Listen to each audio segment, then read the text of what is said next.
Subscribe to our YouTube channel and press the bell icon so that you never miss any video lesson from Rouse IAS Study Circle. Hello and welcome to the Daily News Simplified, an analysis of the Dandi newspaper from UPSC perspective. Today we will discuss the Delhi edition of Dandi newspaper dated 4th April 2021, and the articles that we will discuss today are displayed on your screen. So let us start the discussion. Now, this article on page number 12 basically talks about the use of technology in the cricket, especially related to the review of umpire's decision on the ground, and that is known as the decision review system. So, ICC has made some changes in the decision review system that was currently being used in the cricket matches.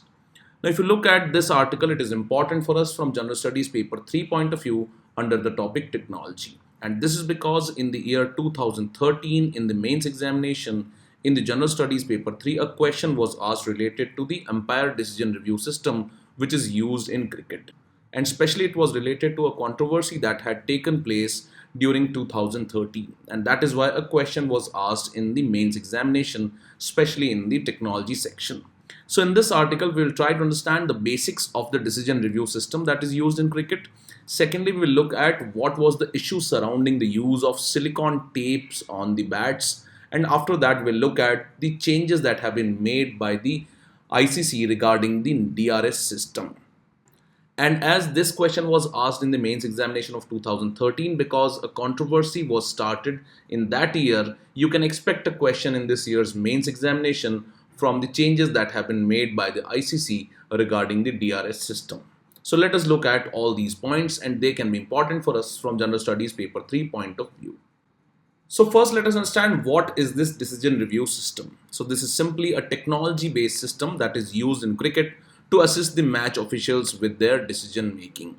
So there are two types of DRS systems in which the on-field umpires may choose to consult with the third umpire, and this is known as the umpire's review. On the other hand, players can also request that the third umpire should consider a decision of the on-field umpire, and this is known as a player's review. So there are two types of reviews in which, in the first case, umpires can call for a review and may consult with the third umpire to make their decision correctly. And in the second case, the players can call upon the third umpire to review the decision that has been made by the on-field umpire. Now, the technology that is deployed in this DRS system includes the television replays, also the tracking of the path of the ball and prediction of what it would have done. Also, microphones are used to detect small sounds that are made as the ball hits the bat or the pad.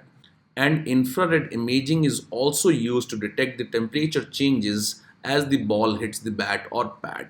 So this is basically a gist of the technologies that are used under the decision review system that is deployed in the cricket. So first one is the television replays. Second is the technology which is known as the Hawkeye that tracks the path of the ball and predicts the possible outcome. And then there is microphone technology, in which we normally know about the term known as sneakometer. And finally, the hotspot technology uses the infrared imaging. Now, what was the issue with the use of silicone tape on bat in 2013, on which the question was asked in the mains examination? Now, the issue came up during the Ashes series of 2013 on the dismissal of Kevin Peterson. And in that, although sounds could be heard on the sneakometer, the hotspot did not show any contact between the bat and the ball. So as the hotspot did not show a mark on the bat even after a noise was heard on the sneakometer, this led to the allegation that the batsmen were using silicone tapes to fool the system. So it was alleged that the batsmen were using silicone tapes on their bats in order to avoid being detected under the hotspot technology that is used by the third umpires. Now this brings us to the question as to what is this hotspot technology? Now hotspot technology is simply an infrared imaging system that is used in the cricket to determine whether the ball has struck the batsman, the bat or the pad.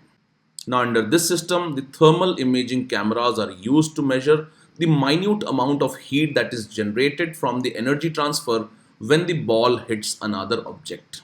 And this transfer of energy is seen as white spot when a negative image is then produced from these cameras. So basically the thermal imaging cameras capture the amount of heat that is generated when the ball hits the bat or any other object. And on the negative image that is captured by the cameras, a white spot can be seen. And basically, these cameras are detecting the infrared waves that are generated because of heat. So, this is basically the technology that is deployed in the hotspot technology in cricket. Now, the issue related to the silicon tapes on bats was that the law of cricket allows for the tapes to protect and repair the bats. Now, these tapes that were used to protect and repair the bats normally contained silica only. And regarding silicon, it is simply an insulator in the motor industry and also has medical applications. And the biggest issue is that it is transparent in nature. So it is said that theoretically the silicon and silica have low thermal conductivity that could reduce the heat transfer and friction, and thereby making it difficult for the hotspot technology to detect the contact between the ball and the object. So as the heat that is transferred is reduced, it will lead to lower generation of infrared waves, and ultimately it will impact the detection of these waves through the thermal cameras. And that is why a controversy had started regarding the use of silicon tapes on bats. However, the allegations that the silicon tapes can fool the hotspot technology has not been proven till date. So this was basically the controversy regarding the silicon tape on bats. Now, what are the changes that have been made by the ICC regarding the DRS system? Let us look at those aspects. Now, first thing, let us understand that why changes were required in the DRS system. Now, under the DRS system, 50% of the ball should predictively hit the wicket zone for an on-field not-out decision to be reversed. Now, what does this simply mean? So, for example, on an appeal related to the LBW, the decision that is given by the on-field umpire is not out, and then the player chooses to review the decision of the on-field umpire. The third umpire will now look into the issue. And if the third umpire finds that 50% of the ball is predictively hitting the wicket zone, only then he can reverse the decision that was taken by the on-field umpire. So this brings us to the question as to what is this wicket zone. Now this wicket zone is the one that you can see in this picture. So before ICC reviewed its DRS system, the wicket zone was the one which is shown in the orange color. However, now this wicket zone has been extended well above the belts. So if in this earlier system, if the ball was seen as just clipping the bells of the wicket, and if the on-field umpire's decision was that of not out, the decision would still hold true because the ball did not hit 50% of the wicket zone, which ended well below the bells. So you can see that this is where the wicket zone ended.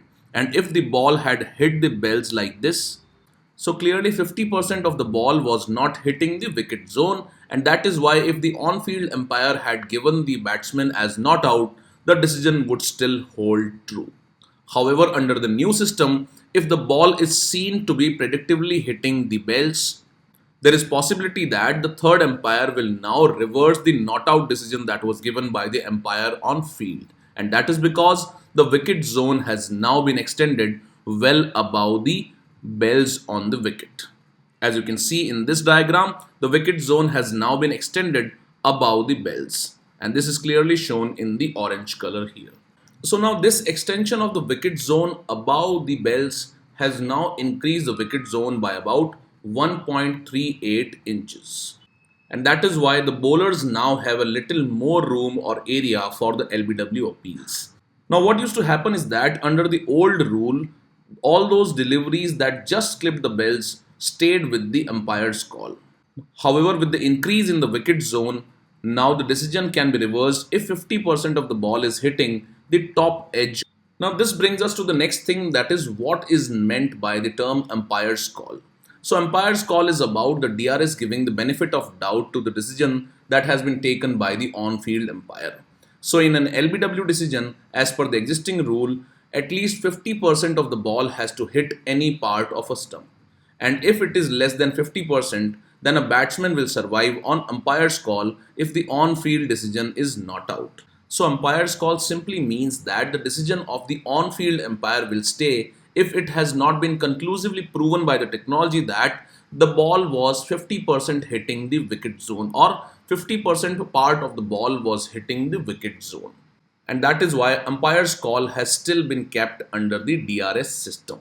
That is, even now, if the third umpire is not able to ascertain that 50% part of the ball is hitting the wicket zone, then he or she will have to stay with the decision that has been taken by the on-field umpire. Now, this brings us to the next question as to what are the limitations of the DRS system. So, according to the study that was conducted by the Massachusetts Institute of Technology, United States of America, its 2016 report says that the error in predicting the height can be as high as 23 mm and the error in predicting the width can be as high as 8 mm. And in order to incorporate or make up for this error, there is a requirement that half of the ball should predictably hit the wicket zone. And this has been done in order to cover for the possible error because of the limitations in prediction of the height and the error that can be as high as 23 mm, that is 2.3 centimeter. Now, MIT has also highlighted that there should be enough time between a ball bouncing and striking the batsman, and it requires 4 uninterrupted frames to account for the errors. However, the issue here is that during the course of the match, the size of the ball changes, and that makes the decisions taken through the help of technology more error prone. Further, as already stated, there should be enough time between a ball bouncing and striking the batsman. If the deliveries are faster and more fuller, it will have fewer frames of video available, and that is why there will be more chances of error in such cases. So, for example, in Yorker deliveries, which are fuller in nature, there are chances of high errors under the DRS system. So, these were the limitations that were highlighted by the MIT study. Now, this Hawkeye system is also used in the tennis. However, the issue here is that in tennis, the ball actually hits the ground before a decision is made. However, in cricket, it is purely predictive. That is, the ball is simulated to be hitting the wicket. However, in reality, it has not struck or hit the wicket. And even when the ball hits the line in the tennis, there is an error that is seen in the technology that is used under the Hawkeye system in the tennis. And that is why it is being said that the technology will still have limitations as far as the decisions are taken with the help of technology in the game of cricket. So this can be a potential question, that what are the new changes that have been made under the DRS system and what are the limitations of usage of technology in the decision making in the game of cricket. So these are few points that we have discussed. We have already seen that a question was asked in the mains examination in 2013, and accordingly you can expect a question in the upcoming mains as well. With this, let's take up the next news article now. Now, this article on page number 12 is related to the H-1B visa issue. And this is related to the decision that was taken under the Trump administration that has expired on 31st of March. And the new administration under Joe Biden has not taken any decision on this issue of H-1B visa, and that is why the rules that were formulated under the Trump administration have effectively expired now. So what would be the likely implications of ending of the rules that were formulated under the Trump era? Let us understand that. So in this article, we will first look at what was the decision that was taken under the Trump administration during the COVID-19 pandemic period, and also what were the likely impacts of that. And now what would be the impact of the new administration not acting on the decisions that were taken under the Trump administration and letting it expire. So the points that we discuss here can be important for us from General Studies paper 3 point of view in the topic economic development. So the news context is that the administration of former President Donald Trump, who was a Republican, halted the issuance of non-immigrant work visas of several types. And this included the skilled worker visa or the H-1B visa, which is used by the Indian workers who are immigrating into the United States of America. The objective or the stated aim of the policy was to stop foreign workers from cornering American jobs during the economic distress and consequent shortage of economic opportunities that were brought on by the ongoing COVID-19 pandemic. Now we all know that Donald Trump followed the policy of America First. And under that, he tried to stop the non-immigrant work visas so that the American jobs will be taken up by the Americans only. And according to the White House, this was required because the overall unemployment rate in the United States of America had quadrupled between February and May 2020, and it was a little over 13%. And accordingly, the Trump administration wanted that by stopping the non-immigrant work visas, it will lead to improvement in the employment generation and will also lead to improvement in the employment situation for the Native Americans. Now, the original order was valid until December 31st, 2020. However, it was again extended by the Trump administration to be valid until the 31st March 2021. And now this order has expired and the Joe Biden administration has not acted upon that. So effectively, the policies that existed before this order was passed by the Trump administration have now been restored. Now, what was the impact of this ban that was provided under the Trump administration? So it is being said that it did not lead to any effective improvement in the employment scenario because of the pandemic-led economic slowdown.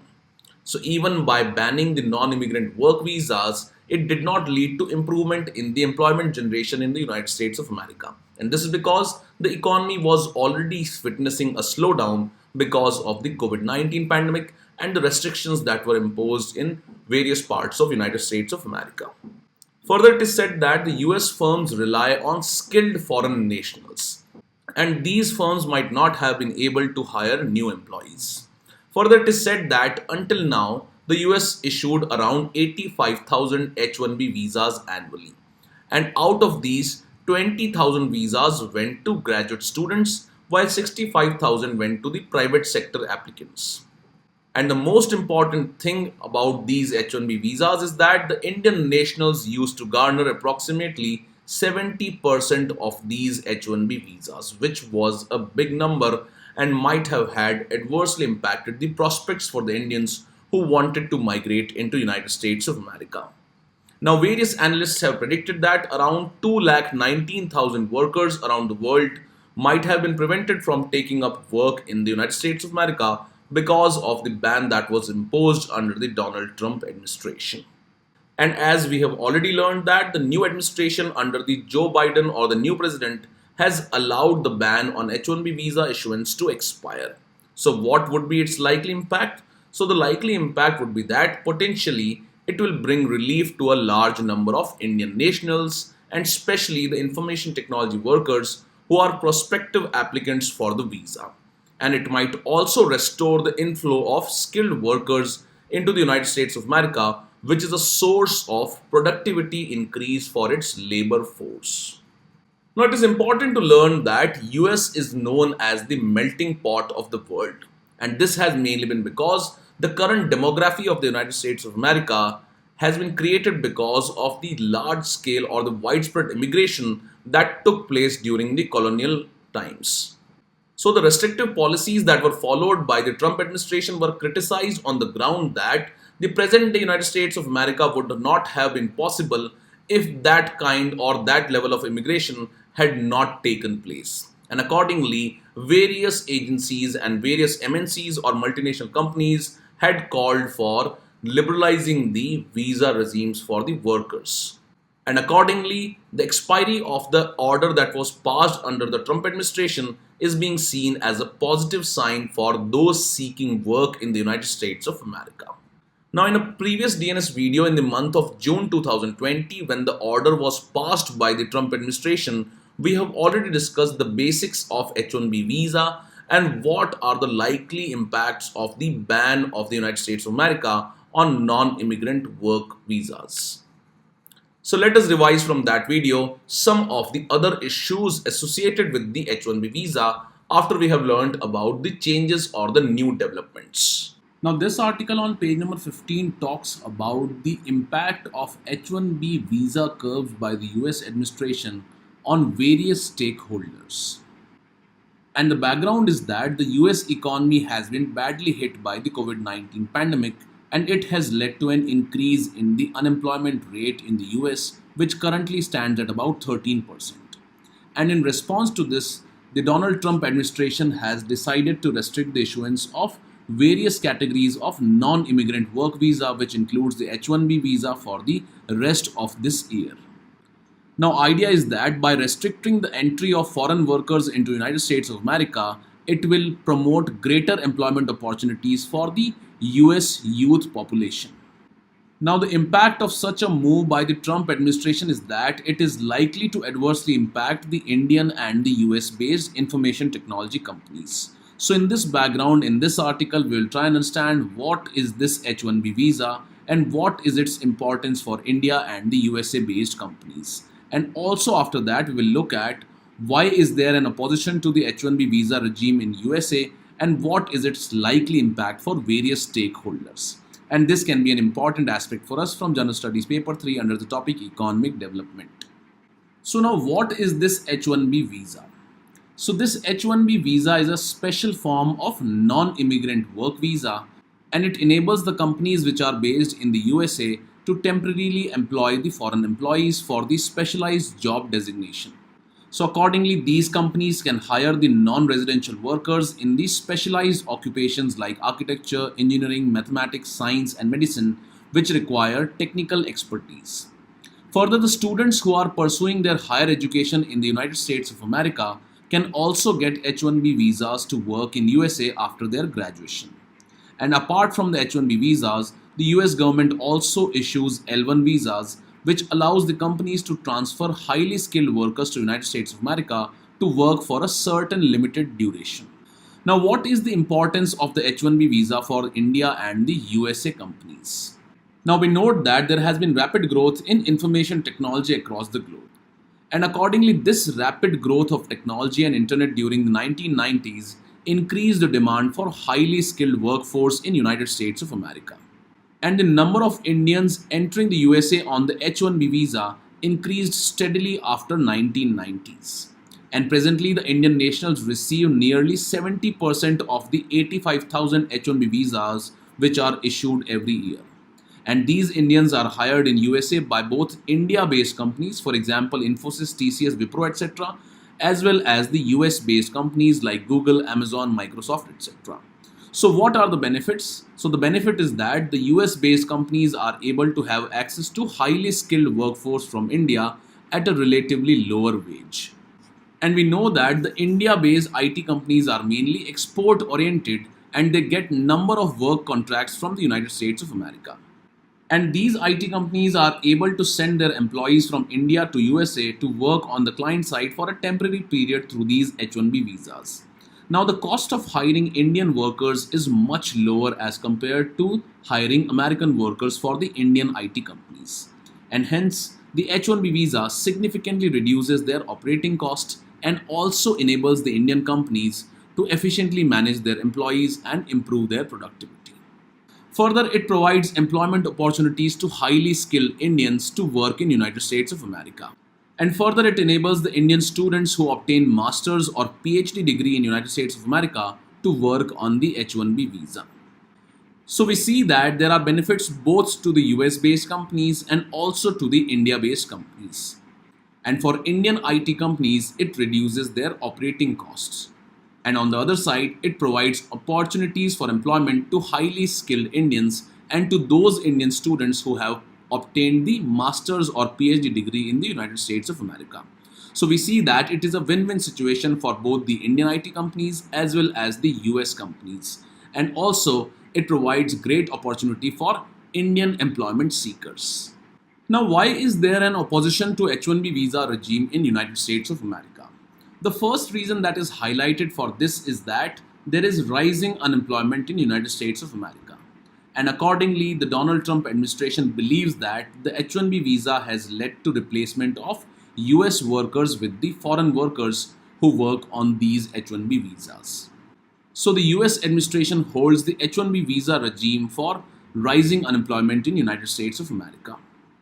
Further, the administration also believes that there has been misuse of H-1B visa by various companies. And the majority of work done by the H-1B visa employers is really not specialist kind of work as was initially aimed at through these H-1B visas. And in spite of having less years of experience, employees go on to work for large IT companies in United States of America. So these are some of the apprehensions of the administration of United States of America. Now after this, what is the impact of such a move by the USA on various stakeholders which are involved in the usage of H-1B visa? So first impact is on the Indian IT companies. And in this figure, we can see that Indian IT companies are the major beneficiaries of the H-1B visa regime. For example, the Tech Mahindra, Larsen, Wipro, etc.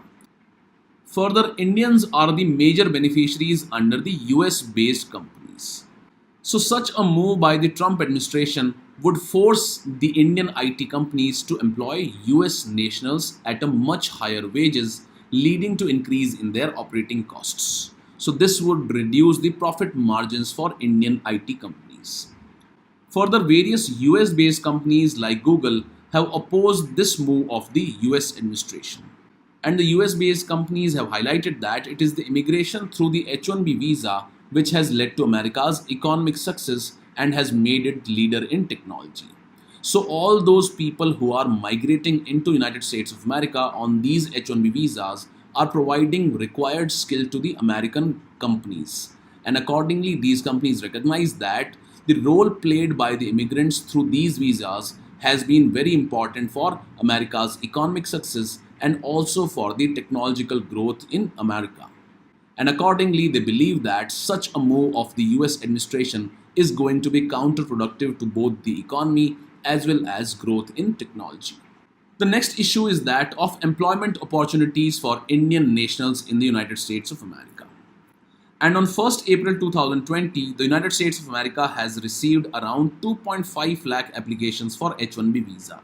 And out of these 2.5 lakh applications, Indians account for about 1.84 lakh applications. So this means that majority of people who are applying for H-1B visa are Indians.